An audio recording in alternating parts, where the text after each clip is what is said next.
अभी अभी अभी आपने ये अभी चलिए आप तो पूरी बना के बैठे हैं। नहीं, मैं भी आ रहा हूँ, घूम के आ रहा हूँ, अभी मुझे पता है अभी स्मृति ईरानी वाला, अभी आ रहा हूँ, एक सेकंड में आ रहा हूँ। शाजिया पहले प्रशांत किशोर पर जवाब दीजिए। 370 आपकी आने वाली है नहीं, 3-4 राज्यों में फायदा आपको जरूर होगा, पर आपका सपना पूरा नहीं होगा 370 का।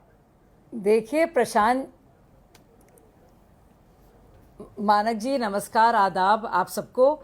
सबसे पहले तो मैं कहना चाहूंगी कि पता नहीं फ्री में खाट इनकी बिछाई है या हटाई है प्रशांत किशोर जी ने, लेकिन सबसे बड़ा सवाल ये है कि राहुल गांधी फ्री में या कितने में अपनी ही पार्टी के लुटिया डुबो रहे हैं। मुझे तो ये जानना है, क्या इसके लिए उन्होंने किसी से कुछ लिया है या फ्री में फोकट में ही काम कर रहे हैं। सोच रहे भी महात्मा गांधी भी चाहते थे कम से कम मैं महात्मा गांधी जी के नक्शे कदम चलूं और ख़त्म ही कर दूं पार्टी को, एक एनजीओ ही बना दूं, लोक सेवा संघ जिसका नाम लिया था। और दूसरी ज़रूरी बात, अब आप देखिए हमने सुनी इतनी बातें, बजाय उन पर गौर करने के कि उनमें क्या सच हो सकता है। कि कहते ना अंग्रेजी में एलिफेंट इन द रूम। अब सब जानते हैं, सिर्फ कांग्रेसी ही नहीं दुनिया के लोग जानते हैं कि कांग्रेस के कमरे में जो वॉर रूम है एक बहुत बड़ा हाथी है, पर आप सब देख रहे हैं लेकिन कोई बोल नहीं पा रहा।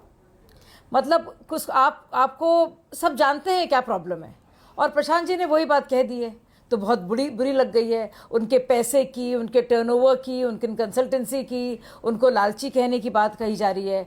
अब प्रशांत किशोर ने भाजपा के बारे में भी कहा है कि 370 शायद उनकी नहीं आएंगी। तो क्या हम उन पर आक्षेप लगा रहे हैं? क्या हम कह रहे हैं कि उन्होंने किसी से पैसे लिए हैं?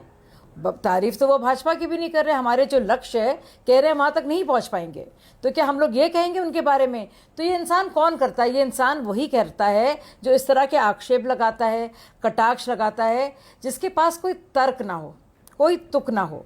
और ये बात बिल्कुल सही है, राहुल गांधी ने बंटा धार कर दिया, बंटा धार। और सबसे घोर अन्याय अगर किसी ने किया है कांग्रेस पार्टी के साथ तो वो राहुल गांधी जी ने किया है। आप राहुल गांधी के पीछे शाजिया क्यों पड़े रहते हैं? किस कहां तक गया है उसे? यहां तक कि राहुल गांधी के आतंकियों से संबंध है, ये कैसा आरोप है?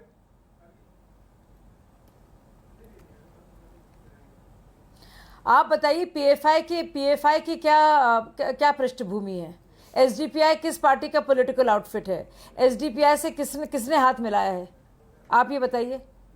केरल में क्या हो रहा है आपको याद है? लगातार एक बार श्रृंखलावार अगर आप देखेंगे, जिसने भी, चाहे वो शर्जील इमाम हो, चाहे वो कन्हैया हो, सबकी फिक्र करने वाला और पूरे टुकड़े टुकड़े गैंग के साथ खड़े होने वाला कौन शख्स है?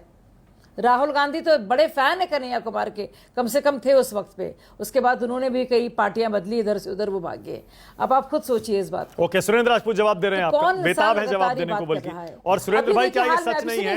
जेपी नड्डा भी कह रहे हैं, नेशनल कॉन्फ्रेंस ने भी हाथ मिलाया है। जेपी नड्डा यहां तक कह रहे हैं जब राहुल गांधी वायनाड जाते हैं नॉमिनेशन भरने के लिए, अपनी पार्टी का झंडा नहीं लगाते हैं।